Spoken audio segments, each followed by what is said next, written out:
Assalamualaikum warahmatullahi wabarakatuh. Kami dari kelas 12 IPS 2, kelompok 2, kami hari ini akan berdakwah tentang sejarah dan perkembangan. Dengan saya, Aldira Julia Kusuma, nomor absen 2. Saya Dewi Masita, nomor absen 6. Saya Nabila Sandi Sinta, nomor absen 21. Saya Safira Anggraini, nomor absen 28. Materi sejarah dan perkembangan. Yang pertama, Muhammadiyah. Yang kedua, Persis. Dan yang ketiga, Nahdlatul Ulama atau NU. Yang pertama, Muhammadiyah. Sejarah Muhammadiyah. Muhammadiyah didirikan di Kampung Kauman, Yogyakarta pada tanggal 8 Zulhijjah 1330 Hijriah atau 18 November 1912 oleh seorang yang bernama Muhammad Darwis, kemudian dikenal dengan KHA Dahlan. Beliau adalah pegawai Kesultanan Keraton Yogyakarta sebagai seorang khotib dan seorang pedagang. Melihat keadaan umat Islam pada waktu itu dalam keadaan jumud, beku, dan penuh dengan amalan-amalan yang bersifat mistik, beliau tergerak hatinya untuk mengajak mereka kembali kepada ajaran Islam yang sebenarnya berdasarkan Quran dan hadis. Oleh karena itu, beliau memberikan pengertian keagamaan di rumahnya di tengah kesibukannya sebagai khotib dan para pedagang. Mula-mula ajaran ini ditolak. Namun, berkat ketekunan dan kesabarannya, akhirnya mendapat sambutan dari keluarga dan teman dekatnya. Profesinya sebagai pedagang sangat mendukung ajakan beliau, sehingga dalam waktu singkat, ajakannya menyebar keluar kampung Kauman, bahkan sampai keluar daerah dan keluar Pulau Jawa. Untuk mengorganisir kegiatan tersebut, maka didirikan Persyarikatan Muhammadiyah, dan kini Muhammadiyah telah ada di seluruh pelosok tanah air. Di samping memberikan pelajaran atau pengetahuannya kepada laki-laki, beliau juga memberi pelajaran kepada kaum ibu muda dalam forum pengajian yang disebut Sidratul Muntaha. Pada siang hari, pelajaran untuk anak laki-laki dan perempuan, pada malam hari untuk anak-anak yang telah dewasa. Perkembangan Muhammadiyah. Secara garis besar, perkembangan Muhammadiyah dapat dibedakan menjadi: yang pertama, perkembangan secara vertikal, yaitu perkembangan dan perluasan gerakan Muhammadiyah ke seluruh penjuru tanah air, berupa berdirinya wilayah-wilayah di tiap-tiap provinsi, daerah-daerah di tiap-tiap kabupaten atau kota madya, cabang-cabang dan ranting-ranting, serta jumlah anggota yang bertebaran di mana-mana. Yang kedua, perkembangan secara horizontal, yaitu perkembangan dan perluasan amal usaha Muhammadiyah yang meliputi berbagai bidang kehidupan. Hal ini dengan pertimbangan karena bertambah luas serta banyaknya hal-hal yang harus diusahakan oleh Muhammadiyah sesuai dengan maksud dan tujuannya. Maka dibentuklah kesatuan-kesatuan kerja yang berkedudukan sebagai badan pembantu pimpinan persyarikatan. Kesatuan-kesatuan kerja tersebut berupa majelis-majelis dan badan-badan. 2. Persis. Sejarah Persis. Persatuan Islam atau yang biasa singkat dengan Persis didirikan pada tanggal 12 September 1923 Masehi di Bandung. Lebih tepatnya di Gang Pak Gede, yaitu tempat para saudagar berkumpul. Para saudagar itu dikenal dengan urang pasar. Awal muasal ide pendirian organisasi Persis berawal dari kenduri yang dilakukan di salah satu rumah milik perkumpulan orang asal Sumatera, Palembang, yang sudah lama tinggal di Bandung, yaitu rumah di belakang Pak Gede. Dalam acara kenduri tersebut, berhasil menarik perhatian orang, sehingga tidak saja dihadiri oleh para pedagang Palembang. Serta acara kenduri yang dilakukan tidak hanya menikmati hidangan saja, melainkan setelah makan, banyak terjadi perbincangan dan diskusi yang membahas mengenai masalah agama dan gerakan-gerakan agama pada saat itu. Misalnya permasalahan organisasi Serikat Islam yang terpecah-pecah karena masuknya paham komunis. Membahas majalah Al-Munir yang dari Padang dan majalah Al-Manar yang dari Arab, dan permasalahan yang lainnya. Pada tahun 1923, acara kenduri tersebut bertransformasi menjadi kelompok studi dalam bidang keagamaan yang dinamakan dengan Persatuan Islam, yang bersemboyankan kembali kepada Al-Quran dan Sunnah. Pengambilan nama Persis didasarkan atas firman Allah dalam Al-Quran Surat Al-Imran ayat 103 dan hadis Nabi Muhammad yang diriwayatkan oleh Tirmidzi dengan isi matan, kekuatan Allah itu berserta jamaahnya.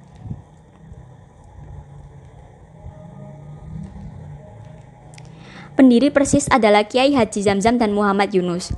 Zamzam dari awal adalah tokoh yang berpengaruh dalam diskusi yang diadakan. Ia selama 3 tahun belajar di Darul Ulum, Mekah, dan mengaplikasikan ilmunya dengan menjadi guru di Dar Al-Mutakalimin, Bandung. Sedangkan Muhammad Yunus adalah seorang yang lebih tertarik masalah urusan keagamaan dan ekonomi dalam dunia perdagangan. Dalam AD atau ART, persis atau yang sering disebut dengan Qanun Asasi dan Qanun Dakhli disebutkan bahwa organisasi persis didirikan dengan berasaskan Islam yang dibentuk dengan dua tujuan. Pertama, mengamalkan segala ajaran Islam dalam setiap segi kehidupan anggotanya dalam masyarakat. Kedua, menempatkan kaum muslim pada ajaran akidah dan syariah yang murni berdasarkan Al-Quran dan Sunnah. Dengan asas dan tujuan tersebut, persis merupakan organisasi kemasyarakatan yang berdasarkan Al-Quran dan Sunnah yang agenda kegiatannya mencakup dua hal, yaitu rencana jihad umum dan rencana jihad khusus. Persis adalah organisasi independen dengan segala pembiayaan dana untuk organisasi ditanggung oleh organisasi itu sendiri. Hal ini tidak mengherankan karena beberapa orang dari kader Persis adalah wirausahawan. Salah satu pendonor dana dakwah dalam Persis adalah Kiai Haji Muhammad Anang Toji bin Samsudin. Dakwah Persis yang pertama kali adalah yang sesuai dengan semboyan, yaitu kembali kepada Al-Quran dan Sunnah, sebagaimana dikutip dalam buku Api Sejarah, bahwa Persis awal gerakan dakwanya lebih mengutamakan penyadaran terhadap TBC, yaitu Tajhol, Bid'ah, dan Khurafat, baru menyusul mensosialisasikan jilbab.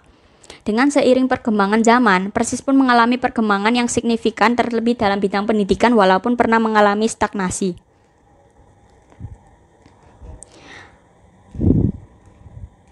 Perkembangan Persis. Periode pertama yaitu pada tahun 1923 sampai 1942. Pada periode ini, kepemimpinan di bawah Zamzam dan Muhammad Yunus. Menurut penulis, periode ini adalah periode transformasi Persis dari diskusi kecil menjadi organisasi independen. Dengan dijadikannya Persis sebagai organisasi biasanya memiliki pemikiran atau semacam ideologi yang khas. Pengkaderan pada periode ini membuahkan tokoh besar Persis, yaitu Ahmad Hasan dan Muhammad Natsir. Dengan adanya dua tokoh tersebut, mengantar organisasi Persis ke organisasi Islam modern di Indonesia. Hal ini dikarenakan atas pemikiran dari Ahmad Hasan sebagai guru utama Persis yang lebih mengutamakan ajaran Islam dan mengedepankan pendidikan Islam di Indonesia, serta atas pemikiran Muhammad Natsir selaku kader Ahmad Hasan dan juru bicara di Persis dengan kontribusi pemikiran terhadap pendidikan di Persis yang sejalan dengan Ahmad Hasan serta pemikiran terhadap dunia politik di Indonesia yang pemikirannya bertolak belakang dengan Ahmad Hasan. Periode kedua pada tahun 1942 sampai dengan 1962. Pada periode ini adanya kevakuman terhadap organisasi Persis masa kependudukan Jepang. Serta setelah kemerdekaan Indonesia, Persis melakukan reorganisasi di bawah kepemimpinan Kiai Haji Isa Asy'ari. Persis pada periode ini lebih bergerak di bidang politik dengan bergabungnya Persis bersama Masyumi yang mendepankan ideologi Islam. Begitupun salah satu kader Persis menjabat sebagai menteri sebagaimana yang lebih dikenal dengan Kabinet Natsir.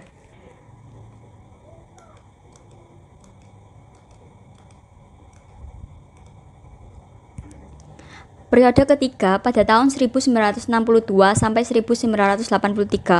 Pada periode ini di bawah kepemimpinan Kiai Haji Abdurrahman yang lebih memfokuskan Persis dengan tahblik dan pengembangan lembaga pendidikan pesantren Persis.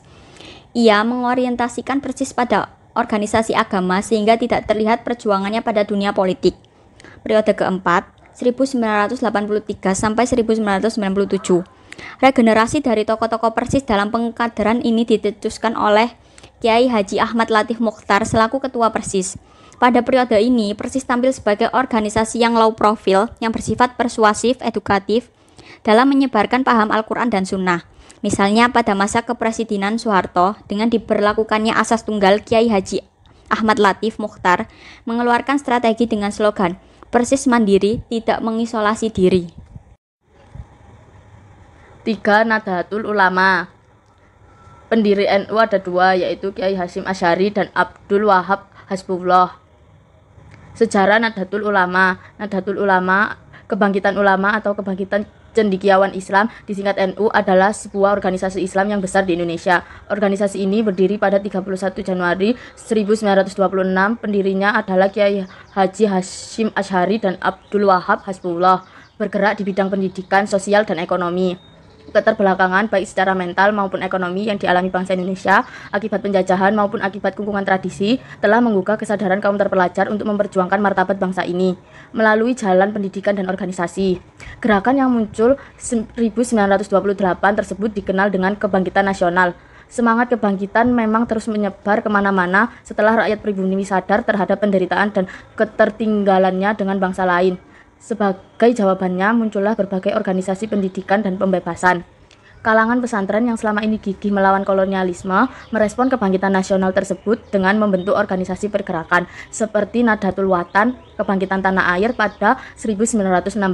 Kemudian pada tahun 1918 didirikan Taswirul Afkar atau dikenal juga dengan Nahdlatul Fikri atau Kebangkitan Pemikiran sebagai wahana pendidikan sosial ilmu politik kaum dan keagamaan kaum santri didirikan kemudian dan di situ Nahdlatul Tujar pergerakan kaum saudagar. Serikat ini dijadikan basis untuk memperbaiki perekonomian rakyat.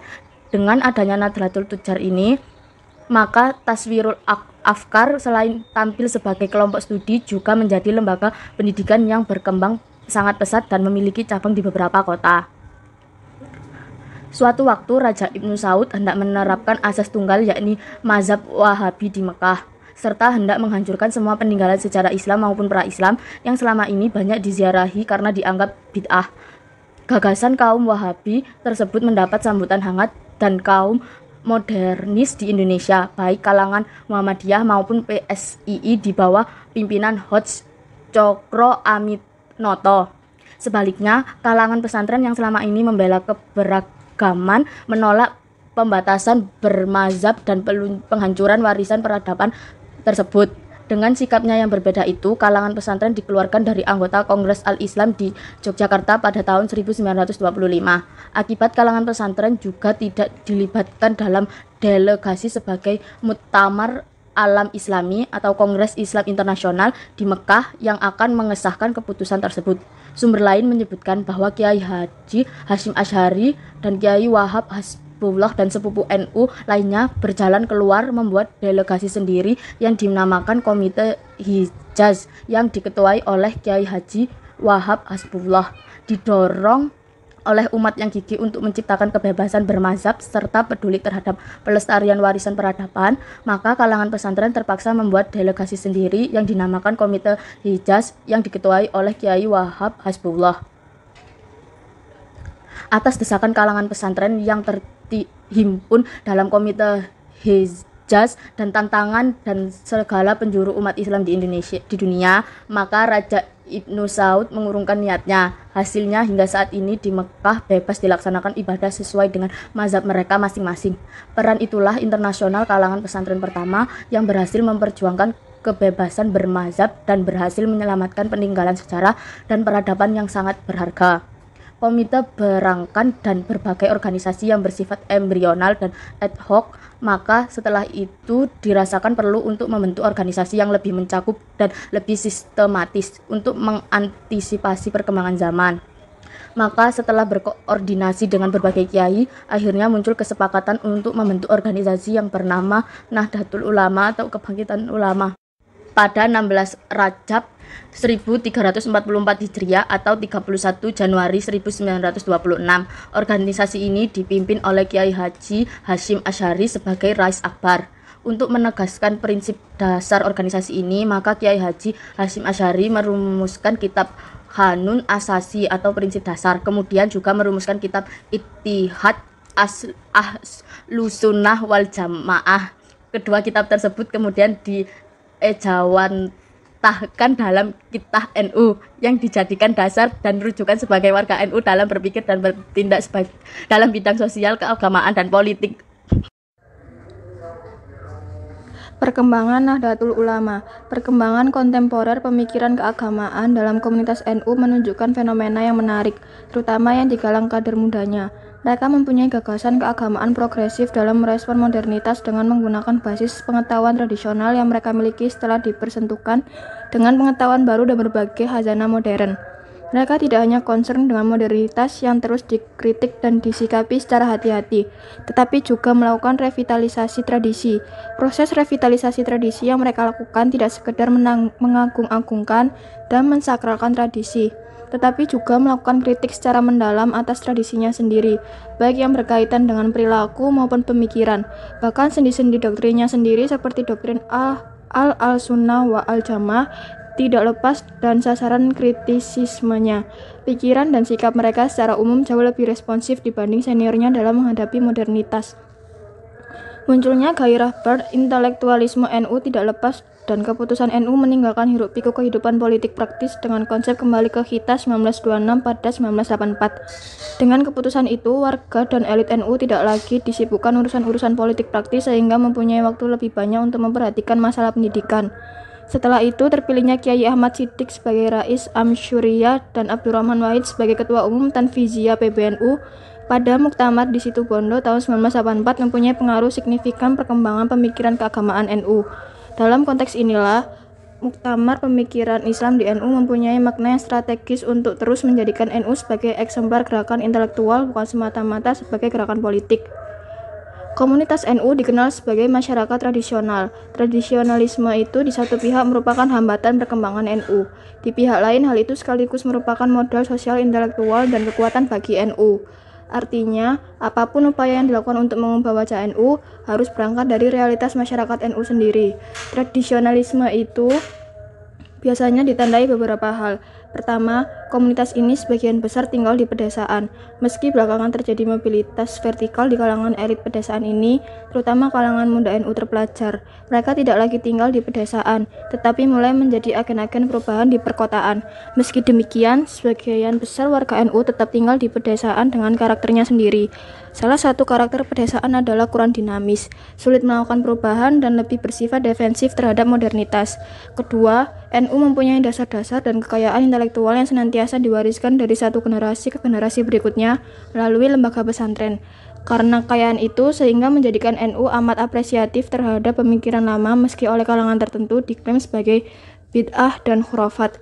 Dengan kaidah al-muhafazah ala al-qadim al-sali wa al-ahzu bi al-jadid al-asla, atau memelihara lama yang baik dan mengambil sesuatu yang baru yang lebih baik. Kekayaan intelektualisme ini terbentang mulai zaman Nabi Muhammad, zaman klasik, pertengahan, hingga zaman modern. Khazanah ini merupakan modal kultural intelektual yang luar biasa bagi NU untuk berdialektika dengan modernitas. Ketiga, NU mempunyai lembaga pendidikan yang cukup mapan sebagai basis transmisi keilmuan, yaitu pesantren. Dengan berbagai kekhasan dan subkulturnya, pesantren terbukti mampu bertahan dalam masyarakat yang terus berubah. Meski banyak kritik yang ditujukan kepada lembaga pendidikan tradisional ini, seperti kepemimpinan kiai yang amat harismatik, tidak menumbuhkan kritisisme santri, pengajarannya tidak terprogram, dan sebagainya. Pesantren mempunyai kekuatannya sendiri berupa nilai yang tidak dimiliki lembaga lain. Sekian dan terima kasih. Wassalamualaikum warahmatullahi wabarakatuh.